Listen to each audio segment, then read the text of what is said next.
First, turn your float upside down and mount the float brackets. On the underside of the float, you will find 6 screws with rubber washers underneath. Remove each screw. If you have an old float, only 3 screws are used. The screw size, by the way, is M8 by 1.25 by 10 millimeter. Stainless steel, of course. Place the hex screws through the float bracket. To make it easier, I suggest next pushing up the stainless steel and rubber washers. The rubber washers must stay on the bottom.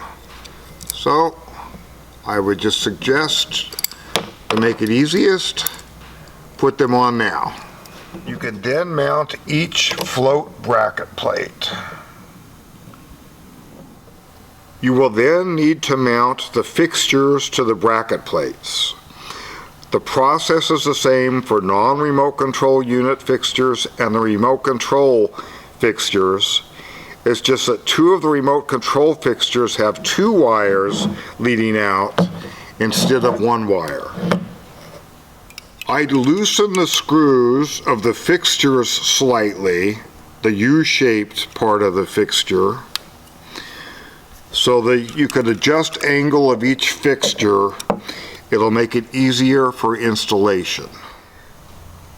Then I suggest you put the hex cap on the top right here with the washer if desired. It's not really needed. Then you're going to mount the fixture and screw in the nut finger tight.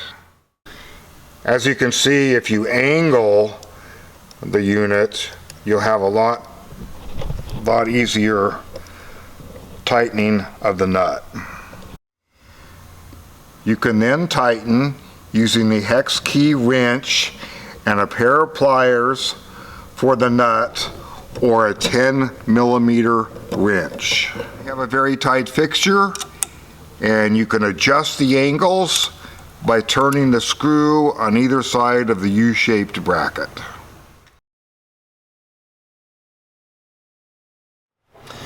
You'll find inside the box the control box, remote control, the long cable, 3 fixtures, and hardware for attaching the fixtures to the 3 bracket plates. Each bracket plate has 2 holes side by side for connecting to the float. The hole all by its lonesome is for connecting the light fixture to the bracket. You'll notice the fixtures are daisy chained. One fixture only has 1 wire coming from it. This is the end of the line fixture. Connect the first fixture in the line to the long cable that goes to the transformer. Notice there's a notch on each side, and you have to match up the notches to get them connected. Second fixture will be connected to the first fixture with the other wire. Again, look for the notch to make sure they go together correctly. Then you connect the third fixture. That is the end of the line.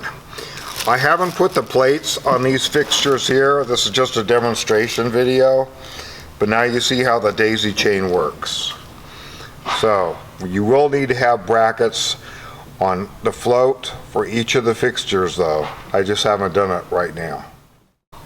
I said you connected the first fixture to the transformer by accident a while ago. You actually connect that first fixture to the control box, and it too has a notch, and the notch has to match up on the control box like this.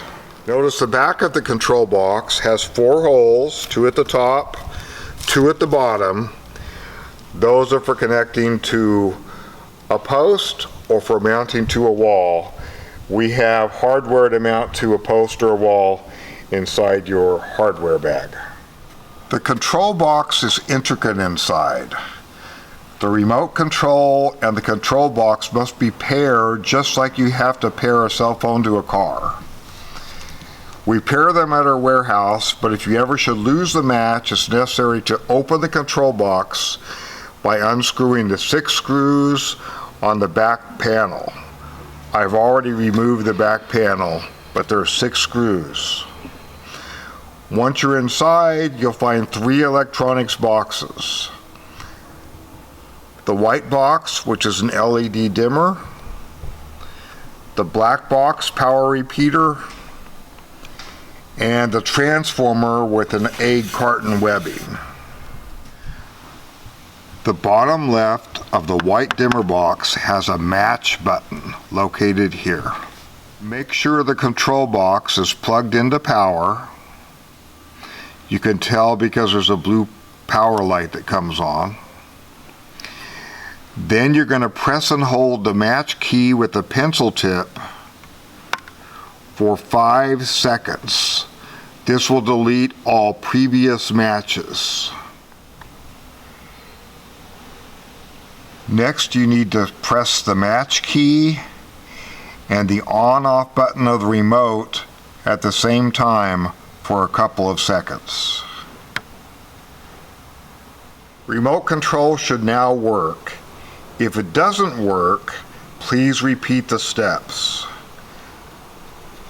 By the way, I think we're going to start including a little bit longer screws to fit into the float and rubber washers alone to make it easier to install the plates to the float.